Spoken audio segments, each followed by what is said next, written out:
성도 여러분, 오늘은 사순절 11일차 3월 2일 월요일입니다. 하나님께서 베푸신 은혜를 우리가 날마다 경험하며 오늘도 하나님 말씀 붙들고 말씀으로 승리하는 복된 날이 되어지기를 간절히 소망합니다. 오늘 우리에게 주시는 하나님의 말씀은 창세기 1장 6절에서 9절까지의 말씀입니다.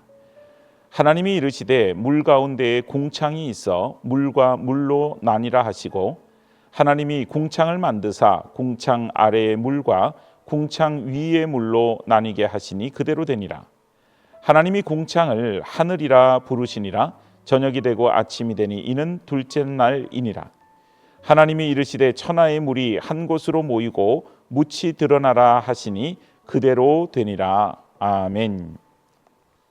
성도 여러분, 우리가 살아가는 데 있어서 여러 가지 환경적인 그런 조건들이 있습니다. 우리가 먹는 것, 또 우리가 입는 것, 우리가 또 거주하는 곳, 이것을 의식주라고 말을 하고 그것이 우리에게 가장 기본적인 환경을 말해주고 있지요. 그 가운데 우리에게 있어서 먹을거리라고 하는 것이 대단히 중요한데요. 그 먹을 것 중에서도 가장 중요한 것이 물이라고 말할 수 있습니다. 때로 여름철에 이제 홍수가 크게 나서 어느 지역이 물로 다 이렇게 휩쓸고 가는 그런 어려움을 겪을 할 때가 있는데요. 근데 아이러니하게도 홍수가 나서 물에 잠겼는데 사람들은 마실 물이 없다고 합니다.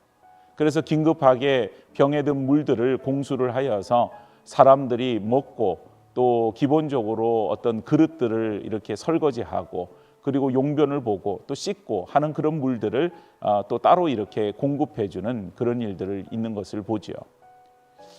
지구에 있는 그런 그 4분의 3이라고 하는 커다란 면적이 다 이렇게 바다로 이루어져 있다고 합니다.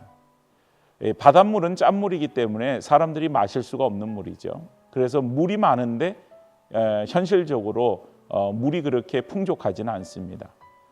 여러분들이 잘 알듯이 우리나라도 물 부족 국가에 속한다 이런 얘기를 합니다. 사실 참 우리가 그것을 실감하기는 어렵습니다. 왜냐하면 우리는 수도꼭지를 틀면 그 수돗물이 콸콸 흘러내리게 되고 얼마든지 가게에서 마실 수 있는 물을 그렇게 비싸지 않은 가격에도 살 수 있는 그런 우리는 환경 속에 살아가기 때문에 우리나라가 물 부족 국가인가? 왜 물이 부족하다는 것이지 그런 의문을 갖게 됩니다.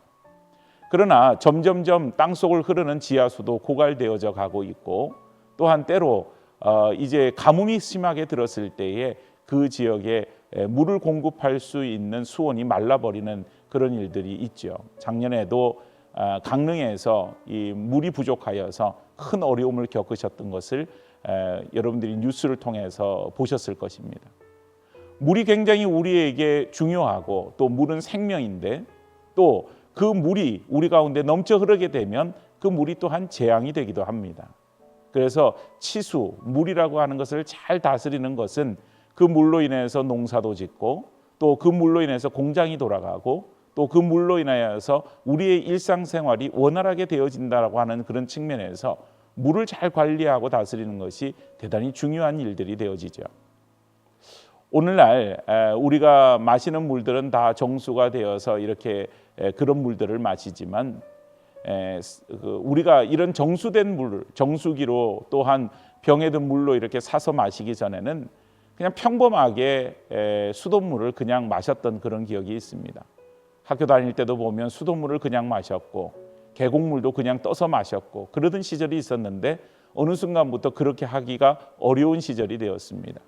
물론 안전하다고 이야기는 하지만 지금 아마 수돗물을 끓여 마시거나 혹은 정수한 물을 마시거나 혹은 병에 든 물을 이렇게 사서 마시거나 이런 것 없이 그냥 수돗물 그 자체를 이렇게 음용하여서 마시는 물로 쓰시는 분들은 별로 이렇게 없으실 겁니다. 오늘 여러분, 물이 많은데 물은 부족합니다.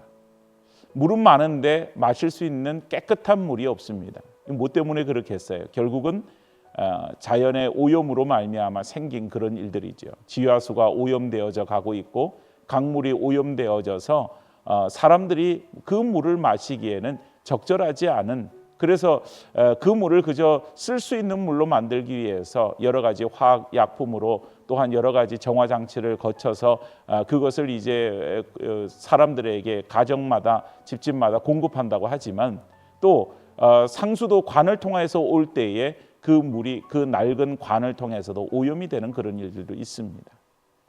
어떻게 보면 참 마음 놓고 물 한 잔을 마실 수 없는 이 시대가 이제는 그냥 의뢰이 당연한 것으로 생각하는 그런 시대를 살아가고 있지만 하나님께서 세상을 만드셨을 때 하늘 위에 물이 있었고 땅 아래에도 물이 있었고 그 물들이 모여서 강을 이루고 바다를 만들고 또한 하나님의 명령을 따라서 그 모든 물들이 이렇게 지어지고 사람들에게 생명을 공급하는 것으로 만들어졌는데 오늘 이 시대에는 점점 생명인 물이 줄어들고 있는 안타까운 현실을 봅니다. 역시나 마찬가지죠. 우리 그리스도인들에게는 물 한 모금의 소중함을 통하여서 그것에 대한 감사를 알아야 되고 또한 그 물이 그냥 생긴 것이 아니라 하나님께서 공급하여 주신 그 은혜로 말미암아 생긴 결과물임을 우리가 기억하고 하나님이 주신 것에 대한 관리를 우리가 잘 해내야 될 그런 필요성도 우리 가운데 있는 것이죠. 오늘 하루를 살아가는 가운데 이제 하루를 시작하면서 아마 대부분 우리 성도들이 물 한 잔쯤은 다 드셨을 것입니다. 그런데 그 물을 드시면서 어떤 마음을 가지셨는지요? 그냥 집에서 정수기에서 혹은 그 병에 든 물을 그냥 따라서 이렇게 드시면서 그냥 물을 한 잔 마시는데 무슨 생각까지 하고 그 물을 마시겠나 그런 마음으로 드셨는지 모르겠습니다. 그러나 오늘 한번 그렇게 해보시죠. 한 잔의 물이 얼마나 귀하고 소중한 것인가. 나에게 이 물이 없다면 우리는 살 수가 없는 존재인데 하나님께서 주신 이 물 한 잔의 귀중함과 감사함을 알고 또한 그러기 위해서 우리가 또한 계속해서 이 사순절 기간에 창조의 섭리를 생각해 보지만 하나님께서 우리에게 주신 이 소중한 자원인 물을 또한 보존하고 가꾸고 아끼는 일에도 우리가 게을리하지 말아야 되겠다 그런 생각이 듭니다. 우리나라 말 중에 이런 말이 있죠. 물 쓰듯이 펑펑 쓴다. 이제는 그렇게 할 수가 없는 시대가 점점 되어 갈 겁니다. 물이라고 하는 것이 그만큼 귀중한 자원으로 자리 잡게 된다고 하는 것이죠. 금은 없어도 사람이 살 수 있지만 물이 없으면 사람은 살아갈 수 없습니다. 세상의 값진 보화는 사람들에게 있어서 값지다고 생각하지만 흔하게 우리가 보게 되어지는 물 한 잔은 소중하게 생각하지 않습니다. 그러나 실질적으로 진짜 우리에게 생명을 주는 것은 물 한 잔일 것입니다. 물 한 잔의 소중함과 감사함을 알고 오늘 우리에게 주신 그 물 한 잔을 귀중하게 여기고 또한 그 물을 아끼고 보존하는 일에 온전히 마음을 두고 살아가는 복된 하루가 되어졌으면 좋겠습니다. 기도하겠습니다. 하나님, 우리에게 물 한 잔의 소중함을 깨닫게 하여 주시는 하나님께서 이 온 우주 만물을 창조하실 때 물을 만드시고 그 물을 우리에게 마실 수 있는 생명으로 공급하여 주셨는데 하나님 어느샌가 우리가 그 물의 소중함조차도 잊어버리고 살고 또 당연한 것으로 생각하며 물 한 잔을 접했던 것을 우리가 회개합니다. 주님, 우리에게 주신 물 한 잔의 소중함을 오늘 기억하고 깨닫고 감사함으로 그 물을 마시고 또 우리에게 주신 이 귀중한 자원인 물을 깨끗하게 보존하고 아끼는 일에 우리가 오늘 하루 마음을 두고 또한 살아갈 수 있도록 도와주옵소서. 주님께 감사를 드리며 예수님 거룩하신 이름 받들어 기도드립니다. 아멘.